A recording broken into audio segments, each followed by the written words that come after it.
batata bamama bandeko bana na nzambe pe bandeko na biso ya bolingo oyo bomesana kolanda émission na biso émission na bino nzambe apambola penza bino akanisela bino asala bino penza bolamu parce que vous allez kosepela na émission oyo. Merci pour na soutien na bino, c'est-à-dire que vous allez soutenir biso na conseil na prière. Ma bepezate soki nzamba sini no tema na yo pour na soutenir biso sur le plan matériel financier et ça peut m'abete nzambe akantela bino to bonde papa to peso sous merci to pambolo su na ngonga malamu pesa mel biso pour na koyekola maloba na yo nzambe to bandaki tem oyo tozali kokoba salela biso oyeba suko limoni samakasi po te kombo na we kumama na kombo na Kristo Yesu oazali mokonzi pe mobikisi to bonde libongo tolobi amen. Amen.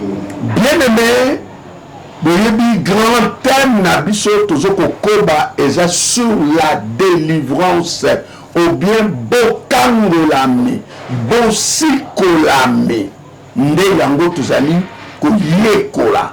Alors toyekola qui déjà définition la délivrance c'est rendre libre ou affranchir, mettre en liberté. Petokoka qui koyekola secret à liberté 1 la connaissance secret à connaissance c'est la secret à connaissance d'abord tolobaki liberté secret à liberté c'est la connaissance secret à connaissance c'est la vérité secret à vérité ezalinde nzambe yemoko bongo toyaki ko poser question ko tuna nani akoki ko kangola ko toko sikola réponse ezalaki bobele Yesu Masia bongo nani akoki ko kangola ma tobaki moto nyonso oyo aza na se nguya ya satana moto nyonso oyo azali lié na satana pe moto nyonso oyo aza na bomoi na masumu bongo to prometaki lelo to répondre à la question moko pourquoi la délivrance ou bien pourquoi chercher la délivrance ou bien pourquoi dois-je chercher ma délivrance pour nani na sengeli koluka délivrance pour nani na sengeli kokangolama nde ba réponse to kopesa ya liboso ba kotangela biso na 1 Jean 5:19 1 Jean 5:19 1 Jean 5 verset 19. Nous savons que nous sommes de Dieu et que le monde entier est sous la puissance du malin.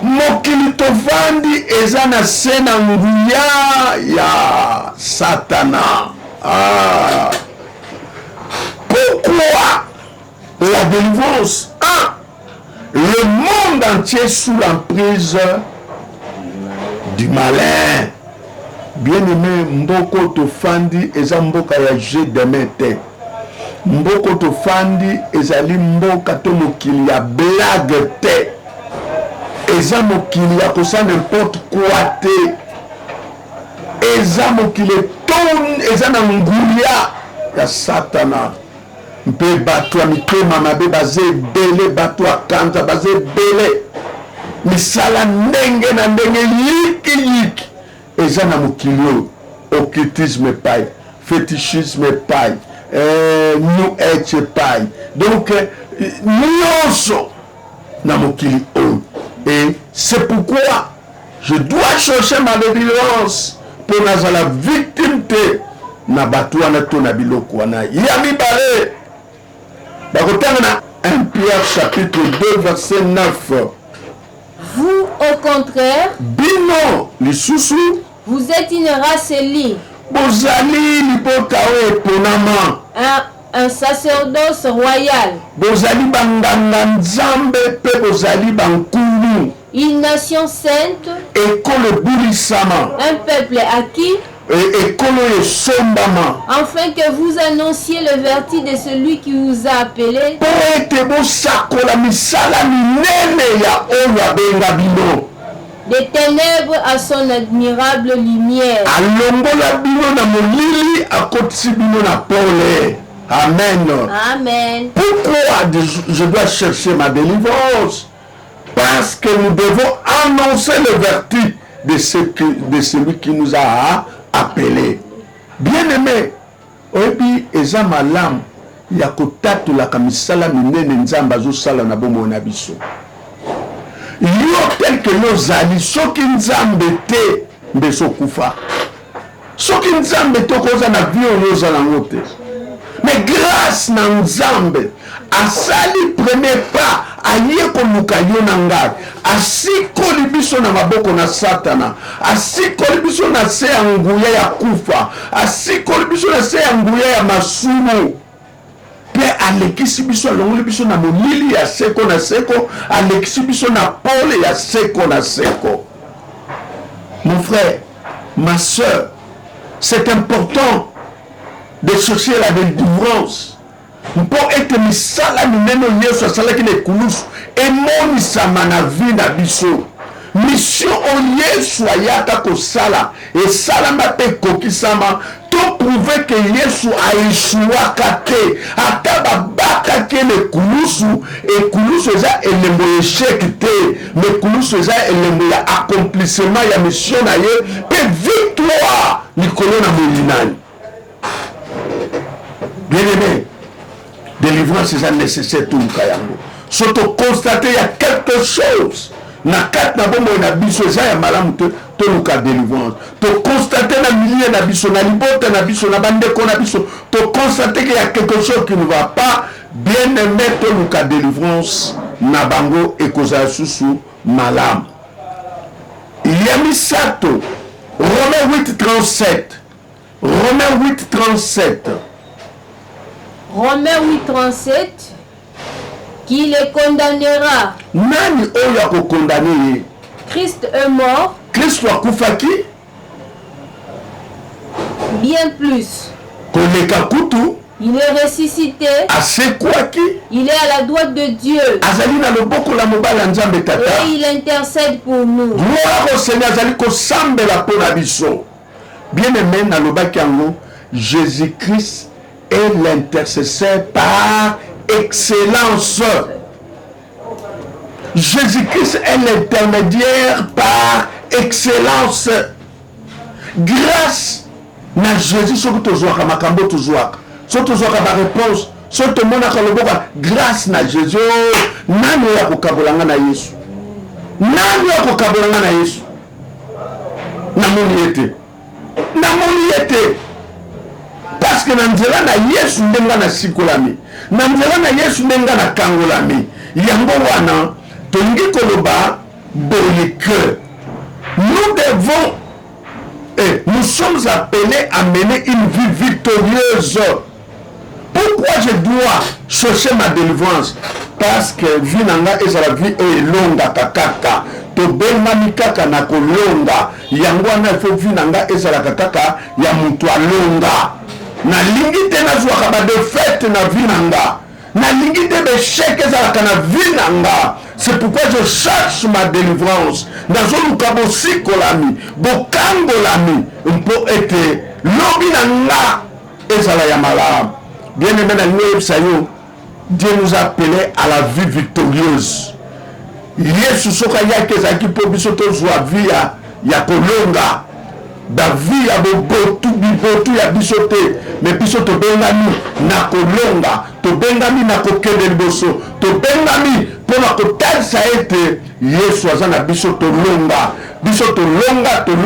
tokolonga kaka tango nyonso na nzela na Yesu Masia. Lisusu pourquoi na koluka délivrance na Ephésiens 2:6. Ephésiens 2 verset 6. Il nous a ressuscités ensemble et nous a fait asseoir ensemble dans le lieu céleste en Jésus-Christ. Bien-aimé, on appelle ça un exemple. Au moins un ambassadeur belge, ce qu'on y a à Congo, Azana Congo, afandi na Congo. Mais bien qu'afandi na Congo étant belge, akoloba lingala, akoloba swahili, akoloba kikongo, akoloba monoko nyonso, mais il est toujours belge. Pe awa na Congo azakaka étranger. Bien aimé, yokanga, na ba diplomate, na biso toleki. Ah, mutazoka na pesa na mena zate. Amen. Na bandeli, na ba diplomate, na biso toleki. Biso toza plus que ba diplomate parce que toza ba diplomate céleste. Donc toza ba tupamba te. Amen. Yango nda atana za nyengwa mutu. Soka yoko senga na zana ngote na koloba te mobima na ngai ezaka ka be $10. Omiyebite mutu Yesu nzambe aza na kati na yo. Tala omoni namona kango na sport moko boy. Omoni kamati mai ya pembe, mai ya pembe. Kamata couleur moko, couleur moko ya rouge. Soko tie na kati d'office ezaki mai ne kokoma couleur nini ya rouge. Eza lokola biso. Toza bato. Rouge wana eza Jésus. Tangu Jésus akoti na kati na biso tokomi bato mususu. Tokomi bato mususu. Yango na pena yebisaka bato. Je suis l'extension du royaume, le royaume de Dieu sur la terre. Écoutez bien. Moi, Crispin Toto, je suis l'extension du royaume de Dieu sur la terre. Est-ce que quelqu'un peut répéter après moi? Moi, Crispin Toto, je suis l'extension du royaume de Dieu sur la terre. Moi, Crispin Toto, je suis l'extension du royaume de Dieu sur la terre. Donc, c'est pourquoi Malimoko, il faut naluka délivrance pour la ligne. Parce que nous avons extension du royaume de Nzambe wapi awa na sena mokili. Alléluia. Donc bien aimé, aux amutu apamba te, aux amutu munene, na yeko yebso aux amutu munene. Yango wana tambola ka mutu likolo, tambola ka mutu likolo. Pena ngolo ndisa yo, tambola ka avec espérance, tambola ka avec foi, tambola ka avec détermination. Yanga sok na bandi likambo. Attends à couper les chèques, j'avance. Attends à couper na bakoko, j'avance. Même na couper na bostak, j'avance. La finalité na kozwa yango kaka. La finalité est koko kisama kaka. Yango na le baka. Yo zanga, nga na za yo, bonga na za yo. Nga za yo zanga, nga na za yo. Azate. Donc na ngolo na za unique. Naza unique de mon genre. Alléluia. Amen. Donc c'est pour dire, bien aimé, il faut nous la délivrance pour aux âmes n'importe qui t'es. Aux âmes tout mon aîné. Te le bien, amen, à bien. Amen. Alors pourquoi je dois chercher ma délivrance? Nous devons occuper notre position la plus élevée. Alléluia.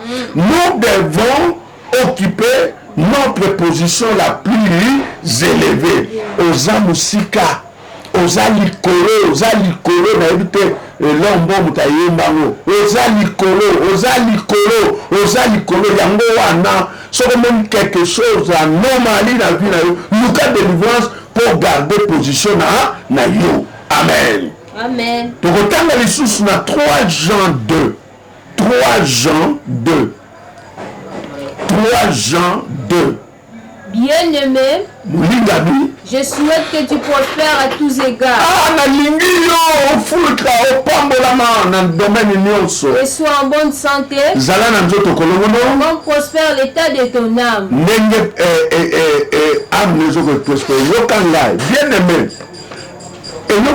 Verset OP, mais parti Batbasimba Kaming, Eza. Je souhaite que tu prospères à tous égards. Peut-être que tu sois en bonne santé. Mais maman, zongela avec ça. Ça partie très important. Jean 3 et 3 Jean 2. 3 Jean 2. Donc c'est un chapitre moko. Au chapitre 1, non, directement le verset.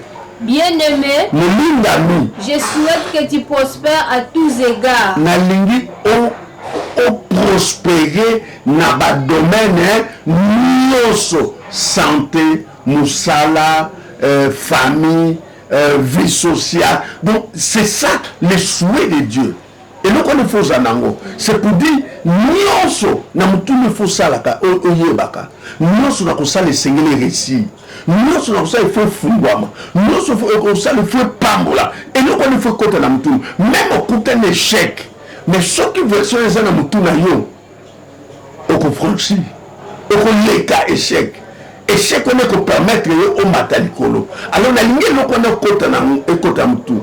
Na Israël na kendeki na moni mwana moko bango baza na souffre ma bibliothèque mais batia ba écran mwana moko na kansa 11 afandi azotala alors na tout guide mais mwana na azotala et pas na biso ba Yuda.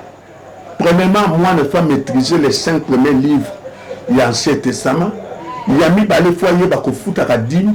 Il y a mis ça tu foyer ba valeur ya mabele. Donc il doit connaître l'histoire, valeur Yamabele. Yamine, il fallait que mon Yuda partout à Zalak, à Ressisaka. Donc, quand il y a des mois, on a 11 ans, et Kota, même cliquer, et dans le monde entier, le plus riche du monde, ce sont des Juifs. Et ça va être Juifs. Parce que dans mutuna bangoba yebi nyonso de sala biso to Ressisaka. Et le roi na tiango na mutuna ekota toke. Continuez. Et sois en bonne santé. Bien-aimé, Batoubaï Baraté que santé c'est bénédiction. Santé. Pour ça qu'on a la santé. Il y a beaucoup de bénédictions qui sont à l'hôpital. Nous quand nous sommes en santé. Parce que ce qu'on a en santé, il y a un bon santé. Batoubaï Baraté, on a la misérable. Donc tu vois, la santé c'est une bénédiction. Bien-aimé, on a la santé. Na santé ya on appelle santé linganga moni ni vous avez santé na lingayo yé par le baya Crispin na pe na linga na le santé na lela yé par le ya Crispin na pe na lela to lela na ya on a ka fièvre santé yambanga abia Crispin on belani tu comprends linga santé linga nzoto na yo c'est pela na nzoto na yo c'est très important. Comme néglige la santé na yoté et sa bénédiction il y a un babi je souhaite que tu prospères à tous égards et tu sois en bonne santé yoka siko partir kuna elandi comme prospère l'état de ton âme. Voilà, pour prospérer à tous égards, pour que tu sois en bonne santé, référence ton âme. Référence ton âme. Si ton âme ne prospère pas, au et l'autre côté. C'est pourquoi, comment mon âme peut prospérer? En méditant la parole de Dieu, en écoutant la parole de Dieu, en développant la vie de prière, de l'intimité avec Dieu, la vie de sanctification. Donc, toutes ces choses sont qui ezali, elles ont fini. On a mis bien, elles ont fini à âme et prospérer. Alors, ceux qui âme ont prospéré, tu seras en bonne santé. Ceux qui âme ont prospéré, au comment on a bien sur ça. D'abord, na prévoyant qui a noté. Tangelangai, psaume 1, 1 à 3. Mais verset la ligne, verset 3, la conclusion du message. Psaume 1, verset 1 à 3. Heureux l'homme qui ne marche pas selon les conseils de méchants. Et c'est ngona mutu ono azana bato bele songi tepe atambula na batoli abatute. Qui ne s'arrête pas sur la voie de pécheurs. Et si la bazo tonga, et zo sala mabet. Yekuna sangana. D'avance muta malamba mona baninga zanaye. Ba camarade à fréquentable. Ekolakisa que ce sont des hommes sérieux, tu pas sérieux. C'est clair. Tout le monde a quand on a matanga. So muta kufi. So kazaki azaki boxer, boxer basani. So kazaki jidoka basani. So kazaki mombela diamba basani. Mais so kazaki pe muta propre ya kimia. Vous allez trouver des responsables, des cadres. Parce que Azalaki Nabawa, bien aimé dans la vie, il faut savoir choisir des collègues, des amis. C'est très important. Au cause de camarade, nous avons pasteur, mais nous avons camarade à Moutouyo Sotel. Parce que la ligne, on se refléter, on a pu refléter. Si on a repris sa crédibilité, c'est pourquoi je me réserve. C'est pas mal. Mais si on a mis nos amalams, il faut qu'on il faut s'amayer. Nana soit makambasika pa na yo, yo poso makambasika et pa inanga. Camarade te via malamu yango wana. Au moins te so mutaza songi. Soki yo po kanamene, yo po kominani, songi. Alors, tanga. Et qui ne s'assied pas en compagnie de moqueurs. Afin de na batonga batute. Oh, tala l'église tout. Oh, zomo, la plupart ce sont des songi. C'est tout nécessaire. C'est tout nécessaire.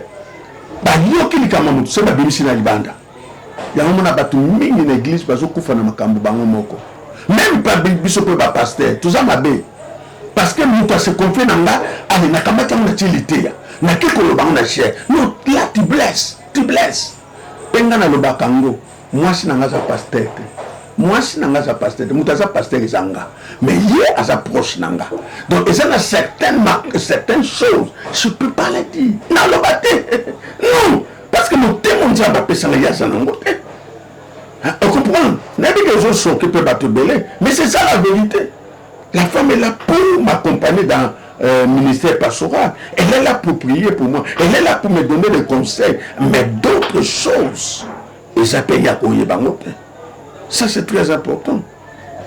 Il faut faire la part des choses. Mobali ya mwasi, tata ya bana, pasteur, professeur, tout. Il faut y avoir ça parler. Sinon eza pamba. OK? Alors, pour continuer. Verset 2.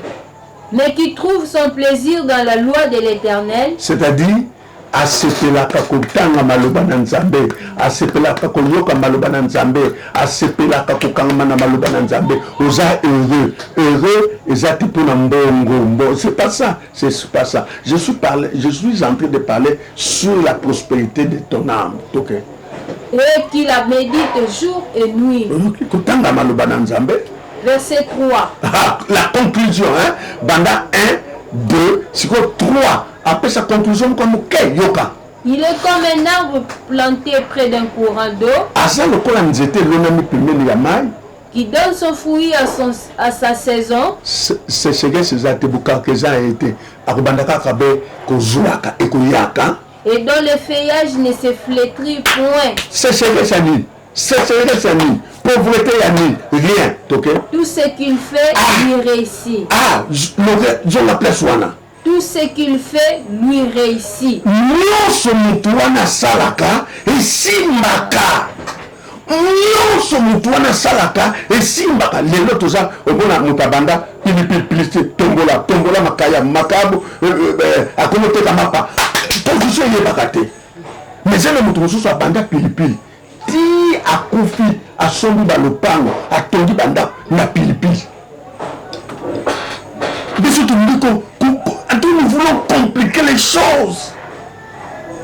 Balobi nous méditaka liloba mo nzambe na yoka mawa na ba pasteur bazwaka kisi bazwaka magie na yoka mawa soni na ozana fou je m'en fous et ça soni mais yoka Bible zoloba médite cette parole nuit et jour résultat mibale pour que tu réussisses et que tu aies du succès.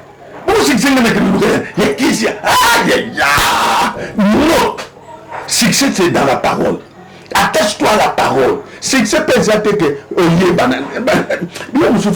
bien. Succès ça dit que tu as envie et tout ce que tu fais réussit. C'est ça le succès.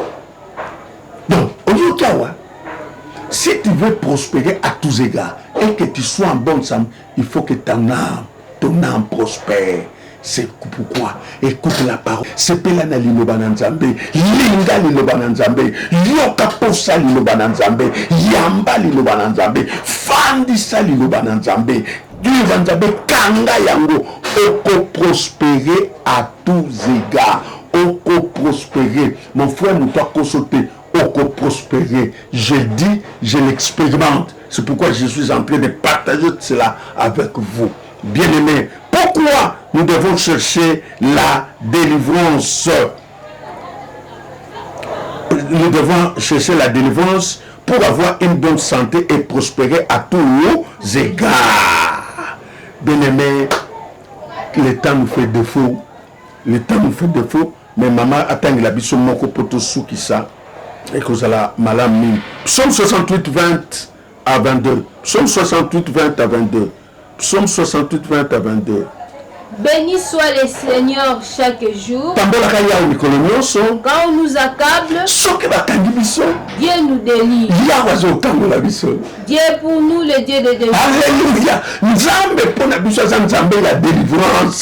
Et l'Éternel, le Seigneur, peut nous garantir de la mort. Gloire au Seigneur. Yahweh a combattu la mission à Koufa. Bien-aimé, donc la délivrance est une nécessité. Elle s'inscrit dans la volonté de Dieu. Donc la délivrance est dans la volonté de Dieu. Bien-aimé, Nzamba Pambola Bino, to comme na biso na suka. Tozaba ndeko ya ministère école de la foi na RDC Kinshasa. Balabala Makanza numéro 60 entre Chaba Gambela et Paibiso Tozali.